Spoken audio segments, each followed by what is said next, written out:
പുൽക്കൂട് ആത്യന്തികമായും ഒരു അനുസരണക്കൂട് ആണെന്നുള്ള തിരിച്ചറിവിലേക്ക് ക്രിസ്മസ് വിളക്കുകൾ വെളിച്ചം വീശുന്നുണ്ട്. കാരണം ആ കൂട്ടിനുള്ളിൽ ഉള്ളവരെല്ലാം ദൈവഹിതത്തിന് നിരുപാധികം വിധേയപ്പെട്ടവരും അതുവഴിയായി സ്വർഗത്തിൻ്റെ സ്വപ്നങ്ങളോടും പദ്ധതികളോടും സർവാത്മനാ സഹകരിച്ചവരുമാണ്. ദിവ്യശിശുവിൻ്റെ സംരക്ഷകനായി ദൈവം നിയോഗിച്ചവനായിരുന്നു ജോസഫ്. മനക്കണക്കുകളിൽ നിപുണനായിരുന്നെങ്കിലും ഒരു നിർണായക ഘട്ടത്തിൽ സ്വന്തം ജീവിതത്തിൻ്റെ തന്നെ കണക്ക് കൂട്ടലുകൾ തെറ്റി അല്പനേരത്തേക്കെങ്കിലും അന്താളിച്ചു നിന്നവൻ.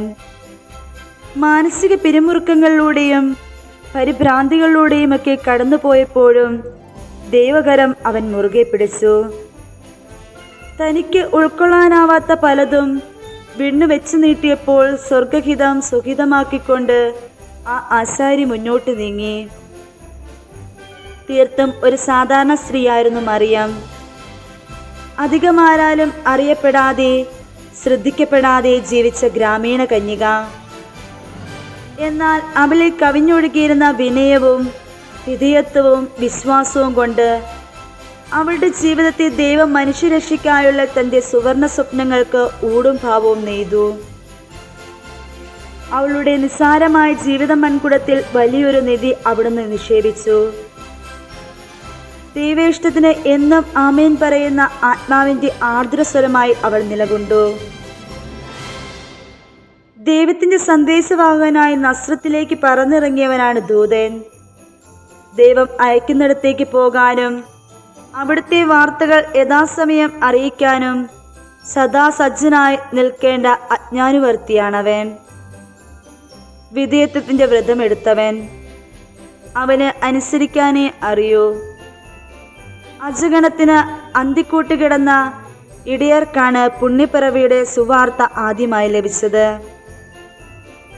സ്വർഗസന്ദേശത്തിന് വിധേയപ്പെട്ടതുകൊണ്ട് പുണ്യപൈതലിന്റെ കന്നി ദർശനം കിട്ടിയതും അവർക്ക് തന്നെ. ലോകരക്ഷകനെ തിരഞ്ഞ് ദീർഘദൂരം യാത്ര ചെയ്ത് എത്തിയവരായിരുന്നു കിഴക്ക് നിന്നുള്ള ജ്ഞാനികൾ.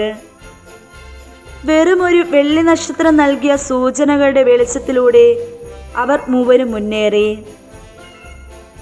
വിജ്ഞാനികളായിരുന്നിട്ടും ഒരു ചെറിയ താരകത്തിൻ്റെ തരിശോഭയിൽ നിന്ന് പോലും വലിയ കാര്യങ്ങൾ ഗ്രഹിച്ചെടുക്കാൻ അവർ സന്നദ്ധരായി.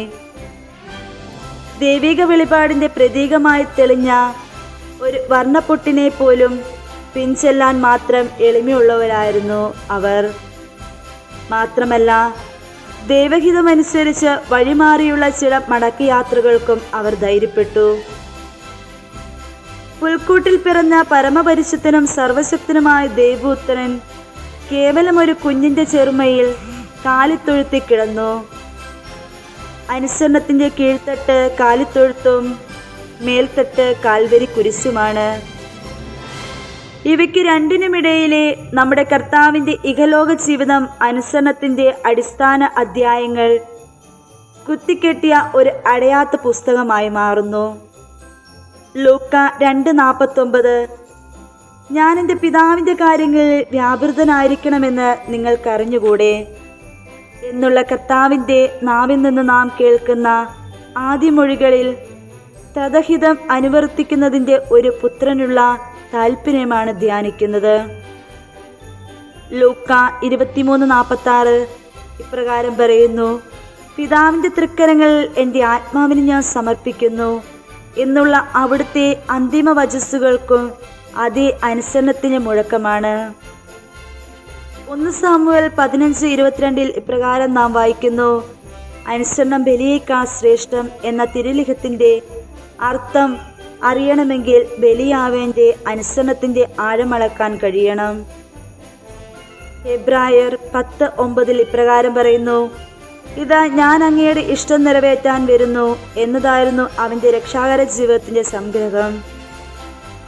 നമുക്ക് സ്വീകാര്യമായവ അല്ല, അസ്വീകാര്യമായവയെ അനുസരിക്കുന്നതിലൂടെയാണ് അനുസരണത്തിൻ്റെ ആഴവും ആത്മാവുമെന്ന് ഇവരെല്ലാവരും നമ്മെ പറഞ്ഞു പഠിപ്പിക്കുന്നു. പുൽക്കൂടുകൾ ഒരുക്കുമ്പോൾ അനുസരണം എന്ന സുഹൃത്തത്തിലൂടെ സ്വജീവിതത്തെ മെരുക്കാനുള്ള കൃപയ്ക്ക് വേണ്ടി കൂടി പ്രാർത്ഥിക്കണം. ഓർക്കണം, തറയോളം താഴ്ന്നവൻ്റെ തൊട്ടിലാണ് തൊഴുത്ത്. കച്ചിത്തുരുമ്പ് പോലെ പരുപരുത്ത ജീവിത യാഥാർത്ഥ്യങ്ങളെ അസൂയാവഹമായ അനുസരണത്തിൻ്റെ ചിന്തേരി കൊണ്ട് മിനുസപ്പെടുത്തിയെടുക്കാൻ സന്നദ്ധനായ പുൽക്കൂടിനുള്ളിലെ ആൾരൂപങ്ങളെ അനുദിന വിശ്വാസ ജീവിതത്തിൽ ആവുന്നത്ര അനുകരിച്ചുകൊണ്ട് വാനനിബിഡമായ വഴിയിലൂടെ നടന്നു നീങ്ങാൻ ഈ വർഷത്തെ തിരുപ്പിറവി നമ്മെ സഹായിക്കട്ടെ. ഏവർക്കും സമാധാനവും സന്തോഷവും നിറഞ്ഞ ക്രിസ്മസ് ദിനം ആശംസിക്കുന്നു.